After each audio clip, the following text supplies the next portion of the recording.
পূজা, যার সবেমাত্র বিয়ে হয়েছে, দু চোখে নতুন কনের হাজারো স্বপ্ন নিয়ে শ্বশুরবাড়ির চৌকাঠ পেরোয়। কিন্তু বিয়ের প্রথম রাতেই তার সাথে এমন কিছু ঘটে যা তার আত্মা পর্যন্ত কাঁপিয়ে দেয়। এমন এক ভয়ঙ্কর সত্য যা সে তার সবচেয়ে খারাপ দুঃস্বপ্নেও কল্পনা করেনি। আতঙ্কিত এবং ভেঙে পড়া পূজা যখন শেষ আশা নিয়ে তার জেঠানি কমলেশের কাছে সাহস জুটিয়ে নিজের কষ্ট বলতে যায়, তখন সান্ত্বনার বদলে তার কপালে জোটে গালে এক সজোরে চড়। পূজা মাটিতে পড়ে ফুপিয়ে কাঁদতে থাকে।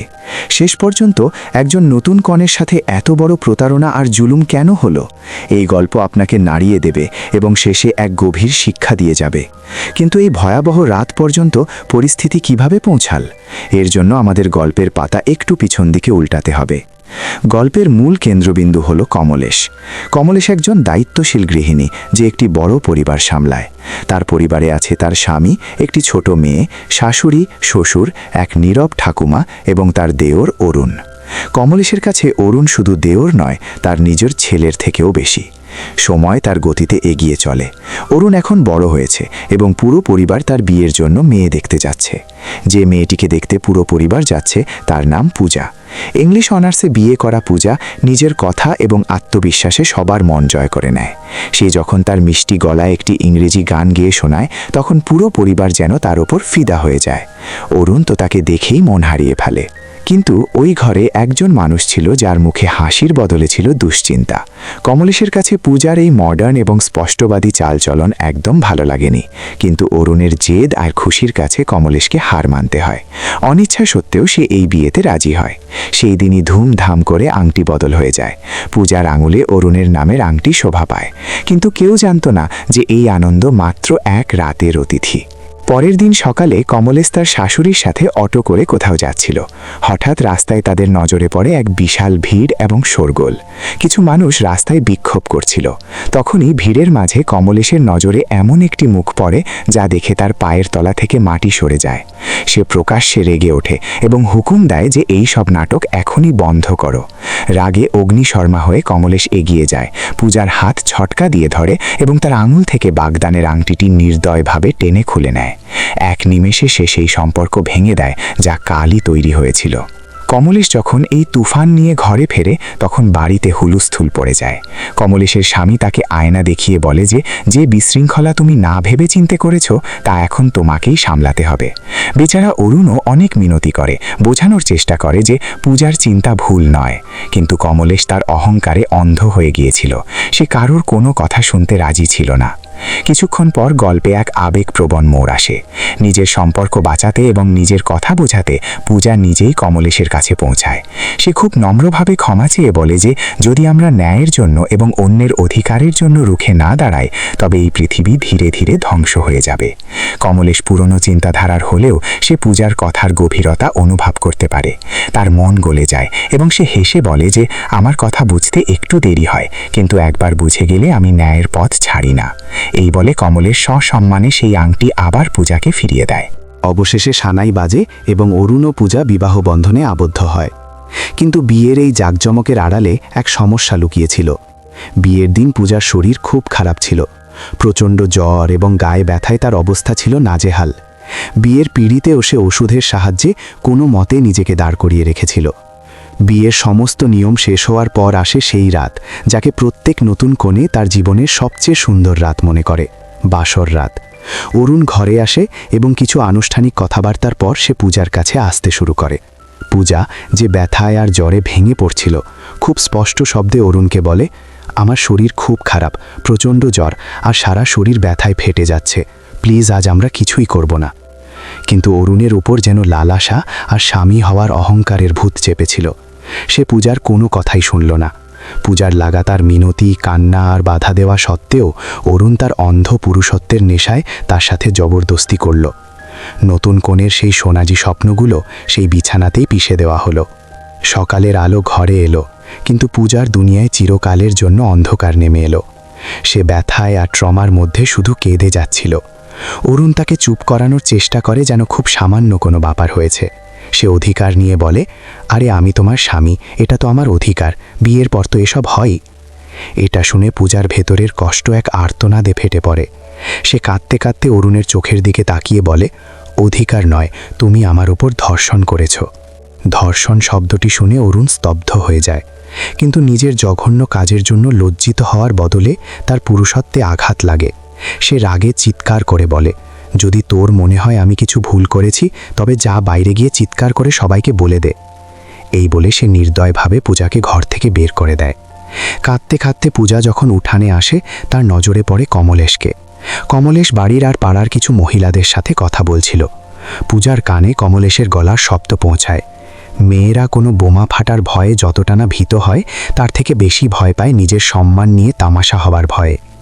এই একটি বাক্য পূজার বুকে বিষাক্ত তীরের মতো বিঁধে যায়। সে সাথে সাথে বুঝে যায় যে সমাজ আর পরিবারে সে দাঁড়িয়ে আছে, সেখানে যদি সে মুখ খোলে তবে সে বিচার পাবে না, বরং এই বাড়িতে তার সম্মানের প্রকাশ্য তামাশা হবে। সমাজ আর অপবাদের এই ভয়ে হেরে গিয়ে এক প্রতিবাদী মেয়ে নিজের চোখের জল গিলে নিয়ে নিঃশব্দে আবার সেই দমবন্ধ ঘরে ফিরে যায়। তার নিষ্পাপ মনে কোথাও না কোথাও এই আশা ছিল যে হয়তো অরুণের নিজের পশুত্বের উপলব্ধি হয়েছে, হয়তো সে নিজের ভুল মানবে আর ক্ষমা চাইবে। কিন্তু অরুণের আচরণ দেখে পূজার পায়ের তলা থেকে মাটি সরে যায়। পূজা আগে থেকেই অসহ্য ব্যথায় ছিল, কিন্তু অরুণ নিজের লালাসাকে প্রেমের নাম দিয়ে আরও একবার তার সাথে জবরদস্তি করে। পূজা ভেতর থেকে ভেঙে চুরমার হয়ে গিয়েছিল। সে বুঝে গিয়েছিল যাকে দুনিয়া স্বামী স্ত্রীর ভালোবাসা বলে, তা তার জন্য শুধু এবং শুধুমাত্র এক বৈবাহিক বলাকার ছিল, যার বিরুদ্ধে সে কিছুই করতে পারছিল না। পরের দিন সকালে কমলেশ ছাদে গম্ভীর হয়ে দাঁড়িয়ে থাকা পূজাকে লক্ষ্য করে। পূজার চোখের শূন্যতা দেখে কমলেশের বুক কেঁপে ওঠে। কমলেশ অনেক জিজ্ঞাসা করা সত্ত্বেও পূজা রাতের সেই ভয়াবহ সত্যিটা বলেনি। কমলেশ বুঝতে পারে যে কিছু একটা খুব খারাপ হয়েছে, এবং সে কোনো প্রশ্ন না করেই পূজাকে তার বাপের বাড়ি রেখে আসে। বাপের বাড়ি পৌঁছে পূজা ভাবল যে পৃথিবীতে হয়তো একমাত্র মাই পারে তার মেয়ের কষ্ট বুঝতে। সে আড়ালে তার মাকে সব সত্যি এবং অরুণের পাশবিকতার কথা বলে দেয়, কিন্তু তার নিজের মা যে উত্তর দিল তা অরুণের পশুত্বের চেয়েও ভয়ঙ্কর ছিল। মা তাকে বুকে টেনে নেওয়ার বদলে বোঝালো, স্বামী স্ত্রীর মধ্যে এসব তো হয়েই থাকে, বিয়ে যখন করেছ তখন এসব তো মানতেই হবে, এতে না বলার কি ছিল, এভাবেই তো পরিবার আর বংশ এগিয়ে চলে। নিজের মায়ের মুখে এই কথা শুনে পূজা হতবম্ব হয়ে যায়। বাকি খামতিটুকু মা ইমোশনাল ব্ল্যাকমেল করে পূর্ণ করে দেয়। ঘরের অভাবের কথা বলে সে পূজাকে তক্ষুনি শ্বশুরবাড়ি ফেরার হুকুম দেয় এবং হুমকি দেয় যে সে যদি ফিরে না যায় তবে মা নিজের গলা কেটে আত্মহত্যা করবে। আপনজনদের থেকে এই প্রতারণা পাওয়ার পর পূজার কাছে আর কোনো রাস্তা ছিল না। সে এক জ্যান্ত লাশের মতো কমলেশের সাথে ফিরতে থাকে। সফরের সময় এক জায়গায় বাথরুমে যাওয়ার বাহানায় পূজা অটো থেকে নামে। এটা ছিল তার জীবনের সবচেয়ে বড় সিদ্ধান্ত। সে আর পিছন ফিরে তাকায়নি এবং সেখান থেকে চুপচাপ পালিয়ে যায়। কমলেশ তাকে পাগলের মতো সব জায়গায় খোঁজে, কিন্তু পূজার কোনো হদিশ পায়নি। বাড়িতে পৌঁছে কমলেশ যখন এই খবর দেয়, তখন পুরো পরিবারে হুলস্থুল পড়ে যায়। সবাই পূজাকে খোঁজে, কিন্তু সে যেন বাতাসে মিশে গিয়েছিল। অবশেষে কমলেশ পূজার বন্ধু সোনাকে ফোন করে, যে একটি এনজিওতে কাজ করত। সোনা বলে যে সে পূজার ব্যাপারে কিছু জানে না, কিন্তু সে তাকে খোঁজার চেষ্টা করবে। শেষ পর্যন্ত সোনার খোঁজ সফল হয়। পূজা একটি নির্জন পার্কের কোণে কুঁকড়ে থাকা এক ভয়ার্থ শিশুর মতো বসেছিল। যখন কমলেশ সেখানে পৌঁছায়, পূজার সাহস জুটিয়ে অরুণের সেই ভয়াবহ রাতের সমস্ত সত্য উগরে দেয়। কিন্তু বছরের পর বছর অরুণকে নিজের সন্তানের মতো করে মানুষ করা কমলেশের অন্ধবিশ্বাস সত্যের ওপর ভারী হয়ে পড়ে। সত্য শোনার বদলে কমলেশের অহংকার চূর্ণ হয় এবং সে রাগে পূজার গালে এক সোজোরে চড় মারে। সে চিৎকার করে পূজাকে টেনে হিঁচড়ে আবার সেই জেলখানায় ফিরিয়ে নিয়ে আসে। কমলেশ পূজাকে চড় মারলেও একজন নারী হিসেবে তার ভেতরে সন্দেহের বীজ বপন হয়ে গিয়েছিল। অন্যদিকে আমরা দেখি যে হানিমুনের সুন্দর পরিবেশে পূজা ভেতর থেকে পুরোপুরি নিঃস্ব আর আতঙ্কিত ছিল। সে অরুণের সাথে এক শেষ আশায় কথা বলার চেষ্টা করে, কিন্তু অরুণের চোখে ভালোবাসা ছিল না, ছিল শুধু এক ক্ষুধার্ত নেকড়ের মতো লালসা। সে আরও একবার পূজার চিৎকার আর চোখের জল উপেক্ষা করে তার সাথে জবরদস্তি করে। বেচারা পূজা সেই বিছানায় ছটপট করা আর কান্না ছাড়া আর কিছুই করতে পারে না। সে যাকে জীবনসঙ্গী ভেবে বোঝাতে গিয়েছিল, সে আসলে এক কসাই ছিল। পূজা সেই রাতে পুরোপুরি বুঝে গিয়েছিল যে অরুণের চোখে সে কোনো স্ত্রী বা ভালোবাসা নয়, শুধু তার লালসা মেটানোর এক জড় বস্তু মাত্র। পূজার জীবন এক জ্যান্ত নরকে পরিণত হয়েছিল। এক রাতে আতঙ্কে কাঁপতে কাঁপতে পূজা নিজেকে বাথরুমে বন্দি করে নেয়। বাইরে থেকে অরুণ দরজায় ধাক্কা দিতে দিতে তাকে বাইরে আসার হুকুম দেয়। ভেতর থেকে আতঙ্কিত পূজা কাঁদতে কাঁদতে বলে যে আজ আমি তোমার কাছে আসতে পারবো না, আমার পিরিয়ড শুরু হয়েছে। কিন্তু এক পশুর লালসাকে কি কোনো কিছু দিয়ে আটকানো যায়? অরুণের উত্তর যে কোনো মানুষের আত্মাকে কাঁপিয়ে দেওয়ার জন্য যথেষ্ট ছিল। সে নির্লজ্জতা আর নিষ্ঠুরতার সাথে বলে, আমার সাথে মিথ্যা বলিস না, দরজা খোল, আমাকে দেখতে হবে। এটা শুনে বাথরুমের ভেতরে দাঁড়িয়ে থাকা পূজার প্রাণ শুকিয়ে যায়। সে বুঝতে পারে এই নরপশু তার কোনো কথাই শুনবে না। এই আতঙ্ক আর অসহায়ত্বের মাঝেই পূজার নজরে পড়ে সেখানে রাখা একটি ব্লেড, আর দৃষ্টিটি এখানেই শেষ হয়। পরের দিন সকালে বাড়িতে হাহাকার পড়ে যায়। সবাই জানতে পারে যে পূজা হাসপাতালে এবং তার অবস্থা অত্যন্ত আশঙ্কাজনক। পুরো পরিবার দিশেহারা হয়ে সেখানে পৌঁছায়। অরুণ খুব চাতুর্যের সাথে কমলেশ এবং বাকিদের বিভ্রান্ত করে বলে যে মেয়েলি কোনো অভ্যন্তরীণ সমস্যা ছিল, হয়তো সেই কারণেই এই অবস্থা হয়েছে। কিন্তু কমলেশ যখন ভেতরে গিয়ে লেডি ডাক্তারের সাথে কথা বলে, তখন ডাক্তার যে সত্যিটা জানায় তা শুনে কমলেশের শুধু পায়ের তলার মাটিই সরে যায়নি, বরং তার পুরো অস্তিত্ব কেঁপে ওঠে। ডাক্তার ভারী গলায় জানান যে পূজার গোপন অঙ্গে ব্লেড দিয়ে গভীর ক্ষত করা হয়েছে এবং প্রচুর রক্তক্ষরণের কারণে তার এই অবস্থা। এটা শুনে কমলেশ স্তব্ধ হয়ে যায়। সে তক্ষুনি নিজেকে সামলায় এবং বাড়ির লোকজনকে পাঠিয়ে দেয়, এই বলে যে সে পূজার কাছে থাকবে।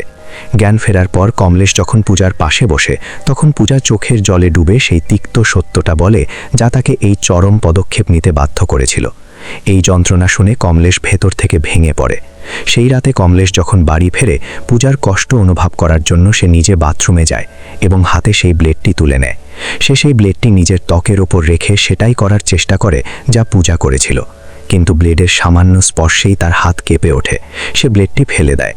সেই এক মুহূর্তে কমলেশ গভীরভাবে উপলব্ধি করতে পারে যে সেই 21 বছরের মেয়েটা আসলে কতটা আতঙ্ক আর কষ্টের মধ্য দিয়ে গেছে যে সে নিজেকে এমন ভয়াবহ শাস্তি দিতে বাধ্য হয়েছে। পরদিন যখন অরুণ নিজের নির্লজ্জতার মুখোশ পরে হাসপাতালে পূজার সাথে দেখা করতে আসে, তখন সে জানতে পারে যে কমলেশ আগেই পূজাকে ডিসচার্জ করিয়ে নিজের সাথে নিয়ে গেছে। নিজের স্ত্রীর এত গুরুতর অবস্থা সত্ত্বেও সেই বর্বর মানুষের মাথায় শুধু একটি কথাই ঘুরছিল। সে নির্লজ্জের মতো লেডি ডাক্তারকে জিজ্ঞাসা করে, এখন আমি আমার স্ত্রীর সাথে ফিজিক্যাল হতে পারি তো? এই জঘন্য প্রশ্ন শুনে ডাক্তারের রক্ত টকবক করে ওঠে। সেই ডাক্তার পূজার সেই ভয়াবহ ক্ষতগুলো দেখেছিলেন এবং জানতেন এর পেছনে কে আছে। সে অরুণের উপর প্রচণ্ড রেগে যায় এবং সর্বশক্তি দিয়ে চিৎকার করে বলে, খুবই নীচ আর ঘৃণ্য মানুষ তুই, তোর মতো জানোয়ারদের তো গুলি করে মারা উচিত। সে তক্ষুনি সিকিউরিটি গার্ডদের ডাকে এবং অরুণকে ধাক্কা দিয়ে হাসপাতাল থেকে বের করে দেয়, এই সতর্ক বার্তা দিয়ে যে এই পশু যেন আর কোনোদিন হাসপাতালের আশেপাশে না দেখা যায়। পূজা, যে নিজের চোখে বিয়ে আর এক নতুন জীবনের হাজারো সোনালী স্বপ্ন নিয়ে এই বাড়িতে এসেছিল, আজ তার জীবন এক ভয়াবহ নরকে পরিণত হয়েছে, যেখানে তার নিজের স্বামী তার সবচেয়ে বড় অপরাধী। ভালোবাসা আর অধিকারের নামে পূজা যা সহ্য করেছে তা মৃত্যুর চেয়েও ভয়ঙ্কর ছিল। কিন্তু এখন পূজা যখন মৃত্যুর মুখ থেকে ফিরে এসেছে এবং সে সেই কমলেশের সমর্থন পেয়েছে যে কাল পর্যন্ত তার বিরুদ্ধে ছিল, তাহলে এখন আগে কি হবে? আপনার মতে পূজার এখন কি পদক্ষেপ নেওয়া উচিত? তার কি অরুণকে ক্ষমা করে দেওয়া উচিত, নাকি এমন শাস্তি দেওয়া উচিত যা এক দৃষ্টান্ত হয়ে থাকবে? আপনার মতামত আমাদের কমেন্টে অবশ্যই জানান।